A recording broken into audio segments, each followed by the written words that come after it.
ഞാൻ big boss കാണാത്ത ഒരാളാണ്. ഞാൻ ഇവിടെ ഇരുന്ന് ഇതിനെ കുറിച്ച് സംസാരിക്കുക. കാരണം എന്താന്ന് വെച്ചാൽ എന്റെ ഫീഡ് മുഴുവൻ ഇത് കയറി വരിക.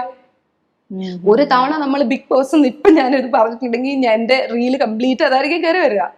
അപ്പൊ ഇങ്ങനൊരു സാധനം സമൂഹത്തില് ലിറ്ററലി വിഷമായിട്ടുള്ള ഒരു സാധനം, ഒരു 45 hours ഉള്ള സാധനം 45 minutesലേക്ക് മാറ്റുമ്പോൾ അതിനകത്തെ പോസിറ്റിവിറ്റി മുഴുവനും കട്ട് ചെയ്ത് കളയും. എന്നിട്ട് അതിനകത്ത് നെഗറ്റീവ് മാത്രമായിരിക്കും. കാരണം അവർക്ക് കണ്ടന്റ് ആണ്, കോണ്ടന്റ് ഉണ്ടാക്കാൻ വേണ്ടി ഇവർ കഷ്ടപ്പെടുവാണ്.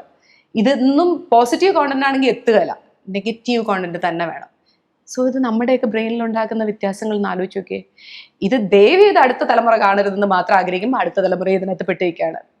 ഇതിനകത്ത് ഞാൻ കുറച്ച് മുമ്പേ പറഞ്ഞ പോലെ ഇതിനകത്ത് കയറാൻ വേണ്ടിയാണ് പലരും ഭയങ്കര എന്താ പറയാ ഷോകൾ കാണിച്ച്, ഇപ്പം ഞാൻ പറഞ്ഞ പോലെ തിയേറ്ററിന്റെ മുന്നിലാണെങ്കിലും അവിടെയാണെങ്കിലും ഇവിടെയാണെങ്കിലും ഈ ഇൻസ്റ്റയില് തുറന്നു കഴിഞ്ഞാൽ ഇതിനകത്ത് കയറാൻ വേണ്ടിയാണ് ഇവരെല്ലാം ട്രൈ ചെയ്യുന്നതെന്ന് തോന്നും.